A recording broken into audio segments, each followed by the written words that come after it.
Hello friends, in acute inflammation till now we have discussed about the intravascular cellular changes. Now we are discussing about the extravascular cellular changes. What are the intravascular cellular changes? The changes in the WBCs when WBCs is present inside the blood vessel. And what are the extravascular cellular changes? The changes in the WBCs when WBCs is present outside from the blood vessel. In extravascular cellular changes, the first change is the chemotaxis. What is chemotaxis? Chemo means chemicals. Chemo means chemicals. And taxis means slow movement. Slow movement. So what is the chemotaxis? The chemotaxis is an unidirectional movement of WBCs towards the bacteria. Unidirectional movement of WBCs towards the bacteria. Towards the bacteria or microbes. This is WBCs and these WBCs are moving towards the bacteria for killing the bacteria. This is process of the chemotaxis. What are the chemicals responsible for the process of the chemotaxis? Chemicals which are responsible for the process of the chemotaxis. First is bacterial products.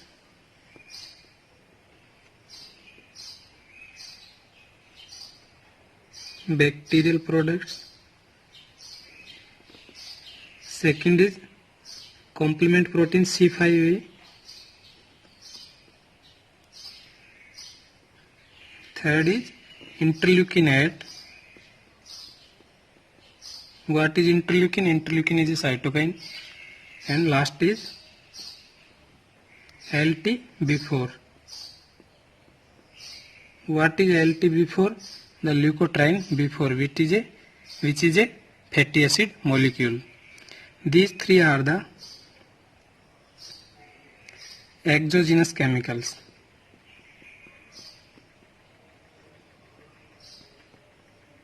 Exogenous chemical. Why these are the exogenous chemicals? Because these are natural occurring protein in our body. And the bacterial products are the endogenous chemical. Endogenous chemical. Why the bacterial products are endogenous? Because bacterial products have come from the pathogenic bacteria and these pathogenic bacteria is coming from outside the body. We know that inflammation is a protective response, but when inflammation is exaggerated, then it may cause trouble for the patients. So we have to control this exaggerated inflammation. For controlling this exaggerated inflammation, we use anti-inflammatory drugs. As anti-inflammatory drugs, we use steroids, and these steroids blocks the process of the chemotaxis. The process of the chemotaxis is blocked by the steroids for anti-inflammatory action. Now we discuss about the second extravascular cellular change or sixth cellular change, which is leukocyte activation. What is leukocyte activation? The process in which WBCs go and attack on the bacteria. WBCs go and attack on bacteria. This process is known as the leukocyte activation. These are the WBCs.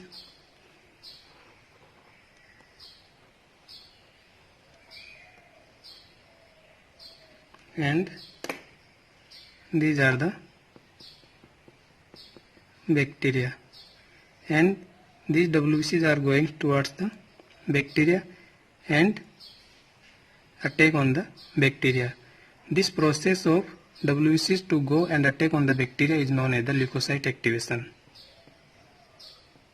Leukocyte activation. The leukocyte activation have three components or three steps. in which first is the recognition of the target cell. First is the recognition of target cell. Recognition of the target cell.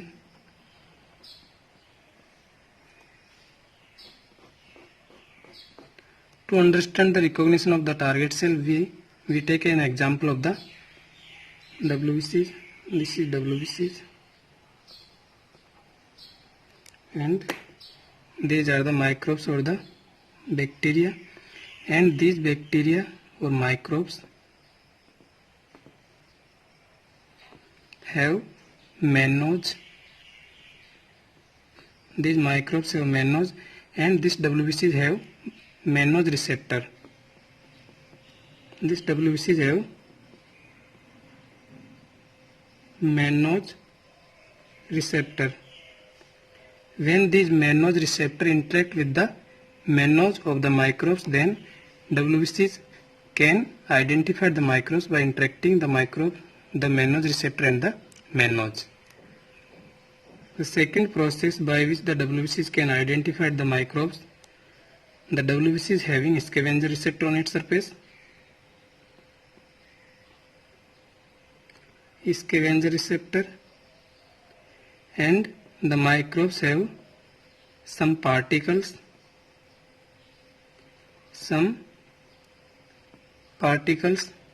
which can be identified by the scavenger receptor.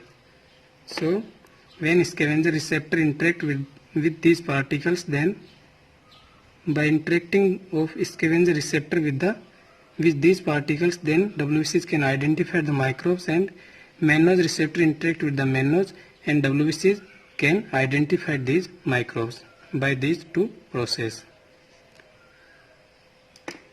Now second component of the leukocyte activation is the engulfment.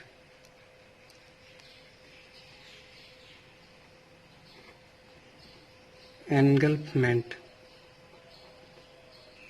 What is engulfment? Intake of the bacteria by the WBC is known as the engulfment. The process engulfment is the intake of the bacteria by the WBCs. Intake of bacteria by WBCs. To understand the engulfment, we take an example of a WBCs.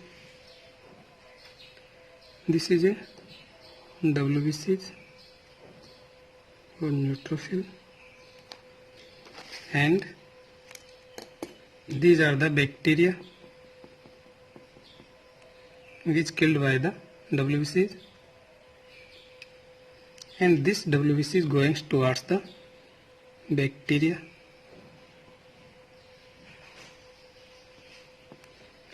After going to bacteria, the WBC forms arm-like structure.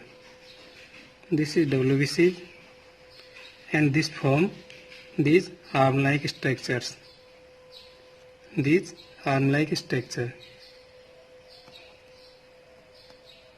form arm-like structures, and these bacteria are trapped inside the arm-like structure. These bacteria are trapped inside the arm-like structure. Bacteria trapped, and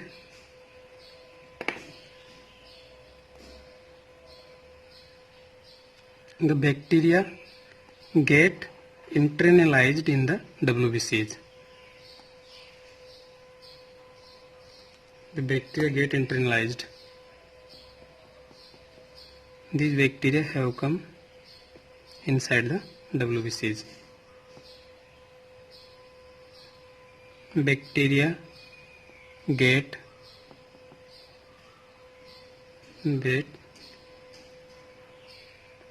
internalized inside the WBCs. This process of the formation of the arm-like structure is known as the pseudopod formation.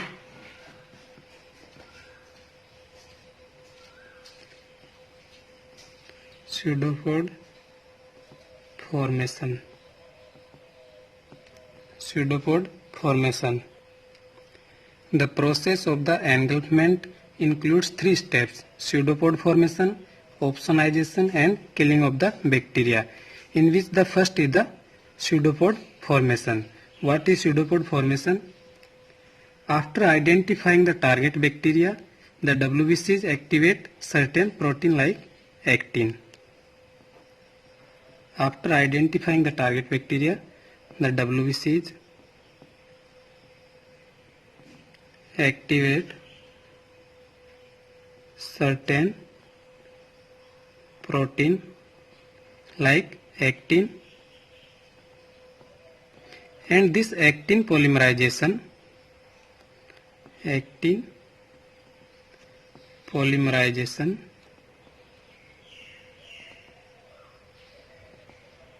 responsible for the process of the pseudopod formation. Responsible for the process of the pseudopod formation.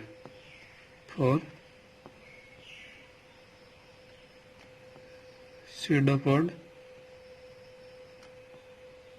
formation, which is the first step of the engulfment, pseudopod formation.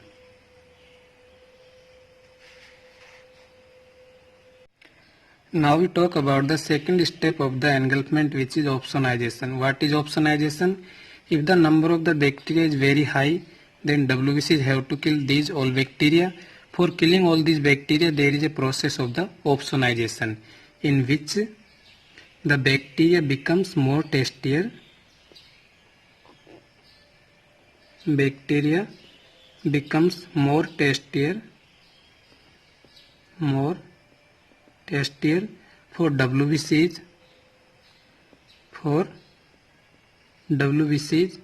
by some natural proteins.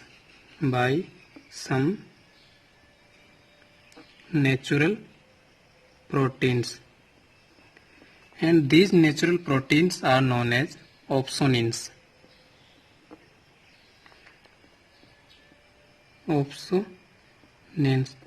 If there is a process of the opsonization, then the preferential eating of the bacteria is increased. The eating of bacteria is also increased.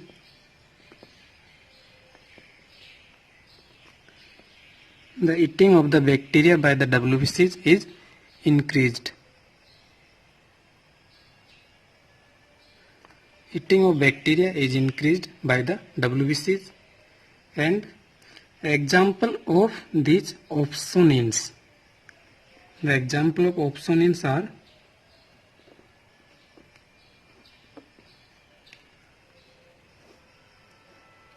Fc fragment of the immunoglobulin G, Fc fragment of immunoglobulin G, complement protein C3b, and fibrinogen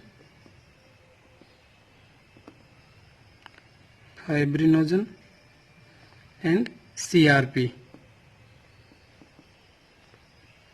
C-reactive peptide, C-reactive protein or peptide. These are the bacteria, and there is a covering of the opsonins. Now these bacteria are more tastier for the WBCs.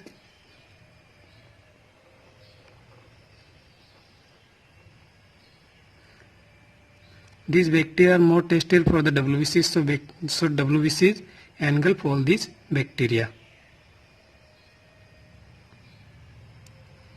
Because these bacteria are more tastier for this WBCs, so WBCs engulf all these bacteria.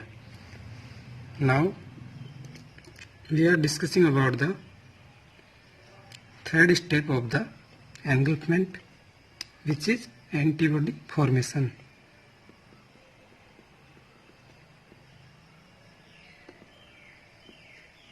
Antibody formation. In process of the antibody formation, there are immature B cells, immature B cell in bone marrow, inside the bone marrow. These immature B cell converted into mature B cell, mature B cell, and these mature B cell is converted into the plasma cells, and these plasma cells secrete the immunoglobulin or antibodies. Immunoglobulin or antibodies.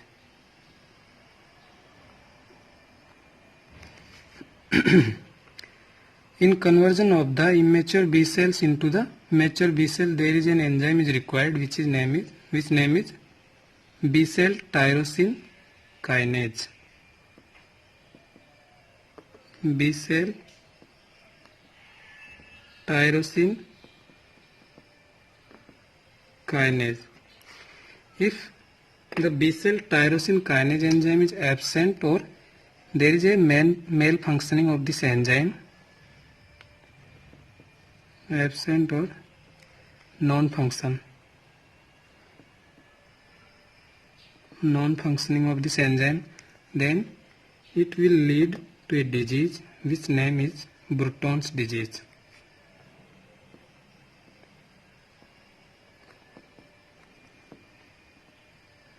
Bruton's disease. What happens in Bruton disease? In Bruton disease, this enzyme B cell tyrosine kinase enzyme is defected, so the conversion of the immature B cell into the mature B cell is decreased. So the formation of the plasma cell by the mature B cell is also decreased. So secretion of the immunoglobulin or antibody formation is also decreased. Antibody also decreased. Now we talk about the Bruton's disease. What is Bruton's disease? The Bruton's disease is a X-linked recessive disorder.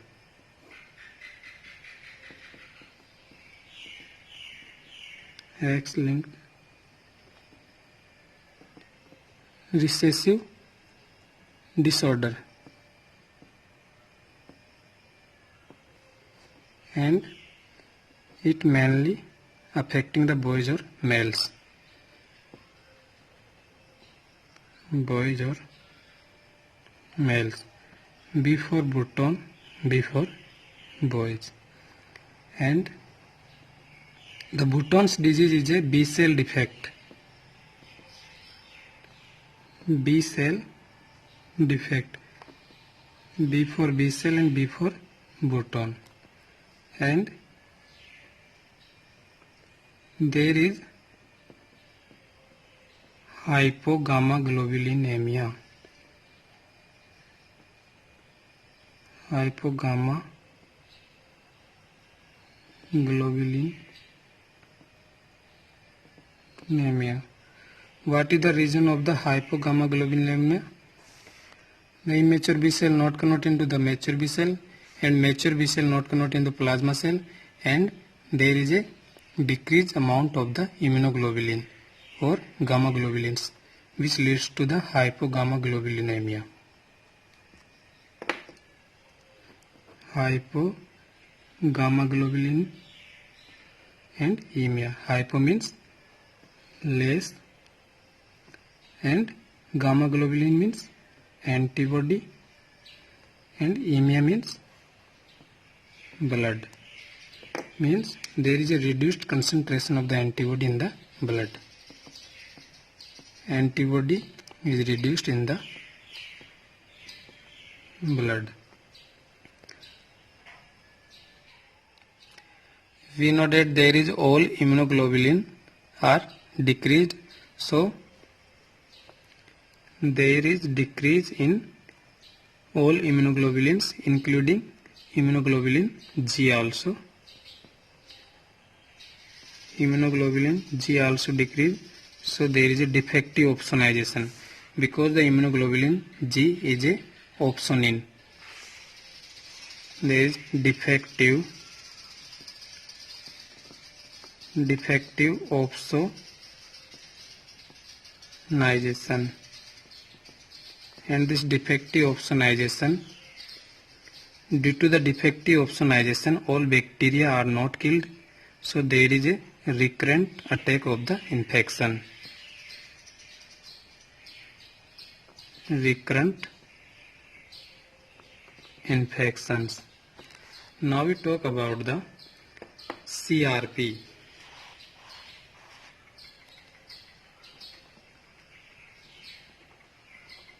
CRP. What is CRP? The C-reactive protein. C-reactive protein or peptide. And this CRP is different from the C-peptide. C-peptide. What is C-peptide? The C-peptide is secreted in pancreas by the beta cell. In pancreas by the beta cells. The C-peptide are secreted in pancreas by the beta cells with insulin.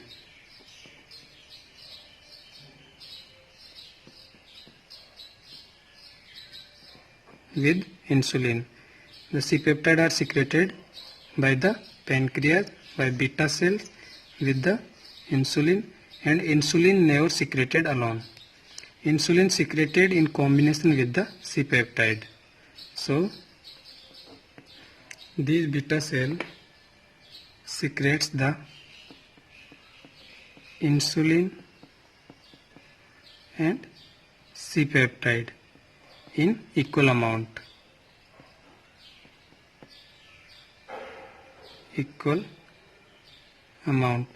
And these C-peptide are secreted in combination of the insulin.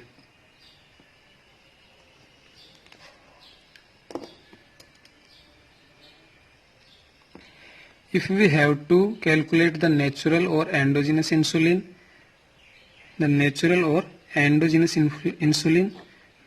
we go for immunoassay.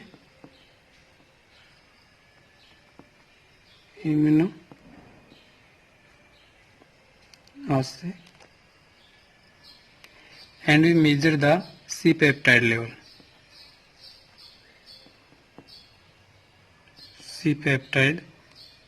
level. And we know that the amount of insulin is equal to C-peptide.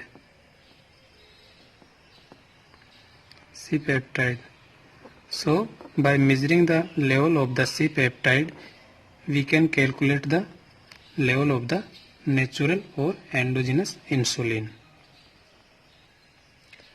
Then what is CRP? The CRP is a peptide, C-reactive peptide. It is a peptide which is produced by the liver as a action of the inflammatory chemicals. It is a peptide and produced by the liver due to the action of the inflammatory chemicals.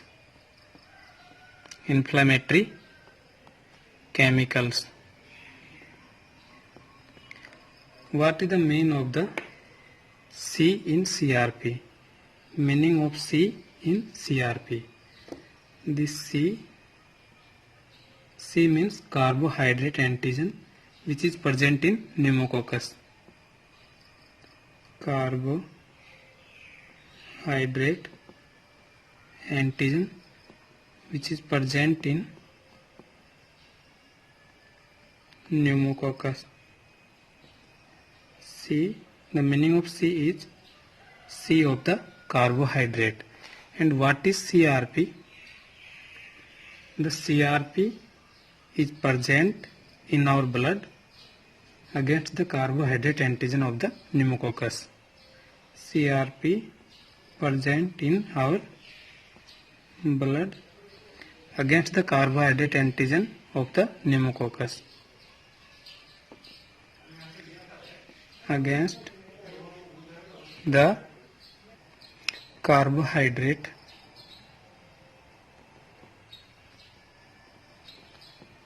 antigen of pneumococcus. Pneumococcus.